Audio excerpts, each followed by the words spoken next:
Hey, what's up, y'all? So today I'm going to be trying to do a little review of the 2019 Kawasaki Vulcan S with ABS from a beginner's point of view. One of the things that led me to this bike was that I was so much in love with the Harley Davidson Night Rod Special.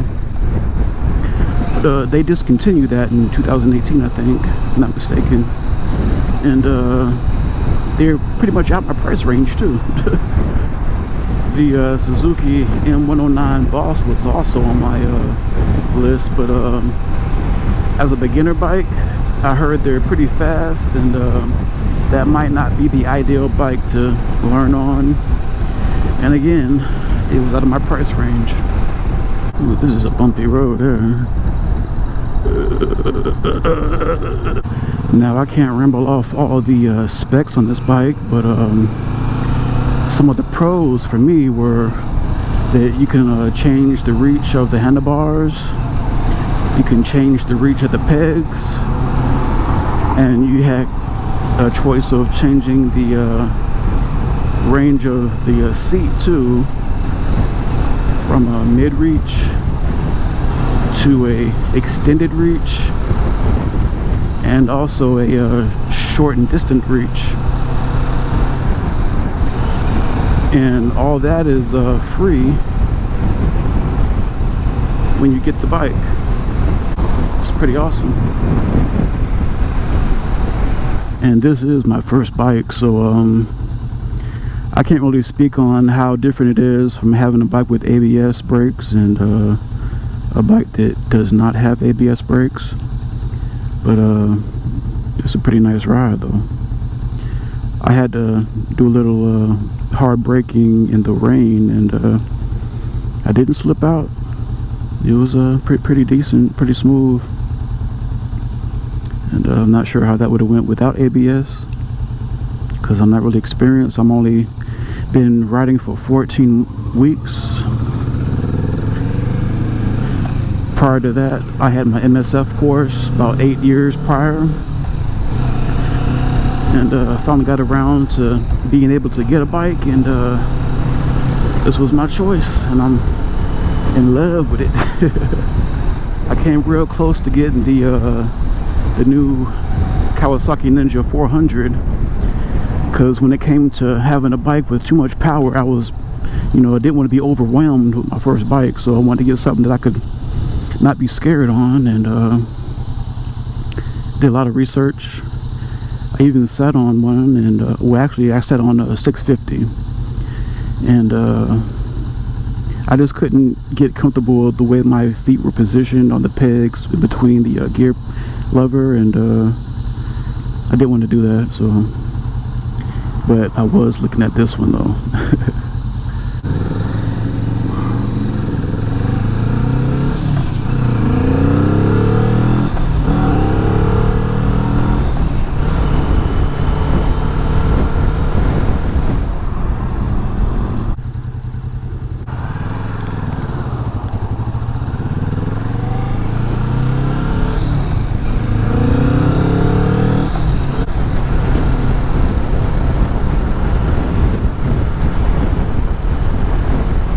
One thing to get used to is the blinkers.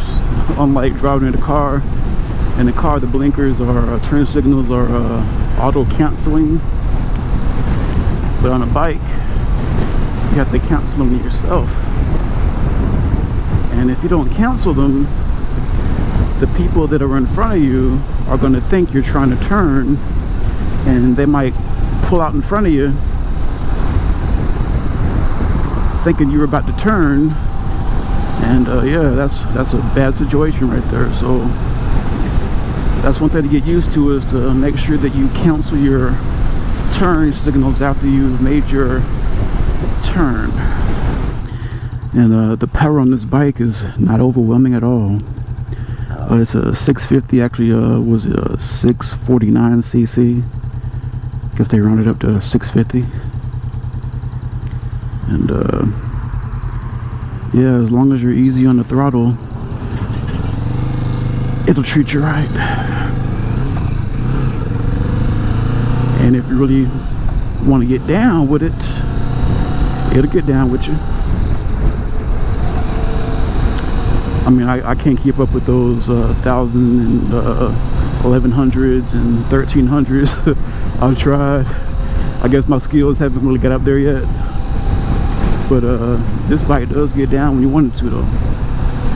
So you got the space and opportunity, that is. Another good thing about this bike is I've seen that there's a lot of different accessories for it too. You can get floorboards, you can get the rear view mirrors to come out on the handlebar ends, or just different mirrors altogether. Change the grips, change the blinkers. A lot of people get those tidy tail light eliminators. They look pretty awesome. Some have like a built-in blinker or turn signal into the braking light. One thing that I could say that I kind of disliked about this bike was the seat. For a while it's okay, but after you drive, or I should say ride, for about 45 minutes or more, you start to feel it. And I went on and had upgraded the seat to a Corbin seat, and it is a lot more comfortable. I could like ride for way more than an hour before I actually feel any pain. They have tons of skins to pick from, like the leathers and vinyls and fake leathers, and a lot to pick from. This is about the closest to the Dragon's Tail I'm going to get with all these curves down here in South Florida. Oh.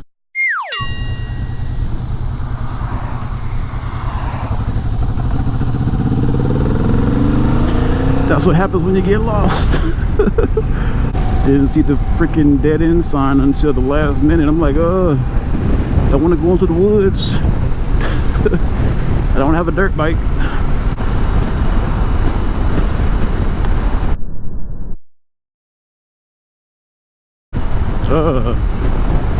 That was a big freaking bug, and that was, I could like I could see it like right on my visor. It was all the guts and everything. Good thing I had on a helmet, because that would hurt. It hit me right in my cheek.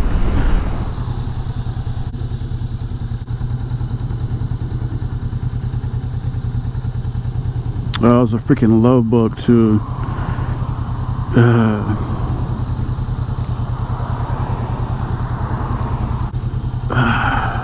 Oh, I can smell it now. I know a lot of people say that you should loosen up on the handlebars and not grip them so tight. And some people even told me that it looks like I have a death grip, but my fingers are actually floating above the levers, and I'm using the web of my hands to grip the bars and work the throttle. And it might be the gloves, I'm not sure. But yeah, I don't have a death grip though. Only when I'm trying to get real fast, real quick. Okay, good. I don't have no bugs on the camera. Just making sure, because I can't really see what's going down there on the camera, and get back home and look and see that I have love bugs all in the shot. The cafe windshield, I got that put on. It didn't come with it, but I'm not sure it really does much for the wind. I mean, I'm sure it does a little bit, but I don't think you could actually tell the difference. Another thing to keep in mind is when you get in this bike, if you plan on riding passengers, the max recommended weight limit is around 446 pounds. And me myself, I'm about 280 at 6'1", and I have the pegs at mid-reach and I have the seat at mid-reach, and then I have the handlebars that are, I'm guessing, mid-reach. And yeah, so if you want to ride passengers, maybe like your kids or something like that, that might work. But me and my lady, we're way above 500 pounds together. 500 pounds of love. And we would bottom out on every bump and train track, and it would not be a very comfortable ride. So even though that I have a passenger seat and passenger pegs, I don't ride nobody on here except my daughter. I think this might be the Anclote River.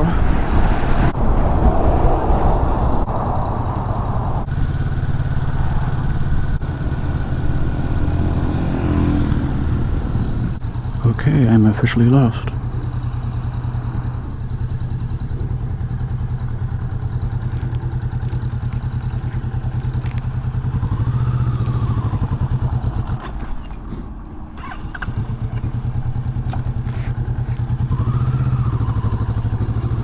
That was in the second gear.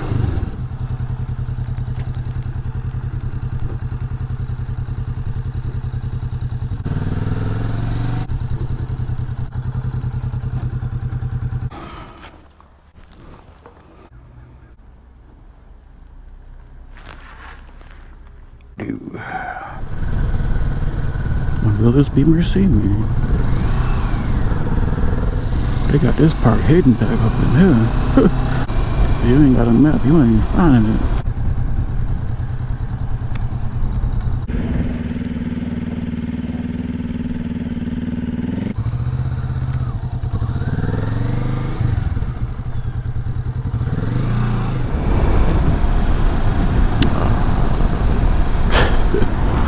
Okay, now there is the water. Ugh.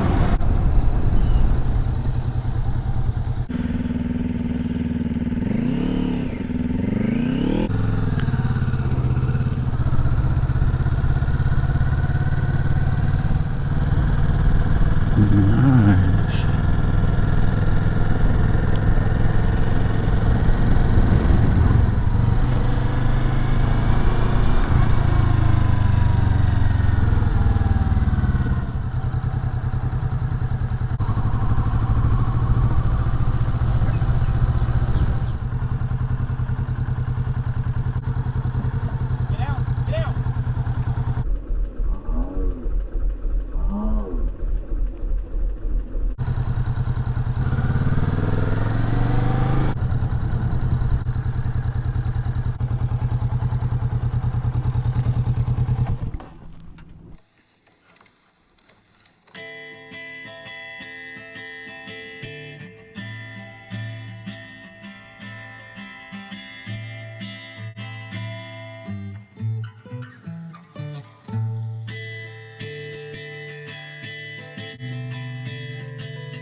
That was a little tricky right there.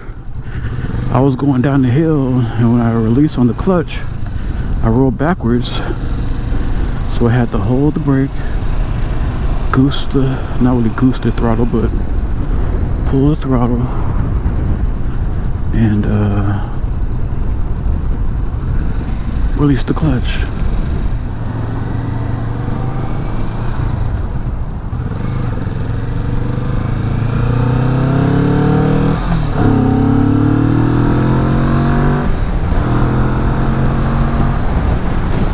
When I first started riding, I felt like the suspension was kind of mushy. So I looked in the manual, and come to find out, the bike comes with a tool set and you can adjust the rear suspension. It has 7 settings, and right now I have it on level 6, which is 1 before I max out, and it's good for me. I haven't tried any of the ladder settings. It was like the first one that I switched it to was 6. I rode it, I liked it, and I never touched it again. So now every time I go higher speeds, I feel a lot more comfortable, a lot less swaying in the back. But then sometimes you got to tuck a little bit because the wind is pushing you, so you do it enough, you'll learn what you have to do. There are a few different settings for the brake lever and the clutch, and there's 4 for the, well, actually 5 for the brake lever and 5 for the clutch. Shoot, I'm not even gonna lie, it took me a while to build up my confidence to ride in traffic, and then it took me a while to ride on multi-lane roads, and then it took me a little bit more time to get used to the interstate, and I'm still not used to the interstate. And I feel like I'm trying to do the speed limit and cars just always pass me, so I stay in the bottom lane just to be safe. But it all comes in time though. Alright y'all, if y'all have any comments or suggestions, please leave them in the comment section. Please like and subscribe, and thanks for watching.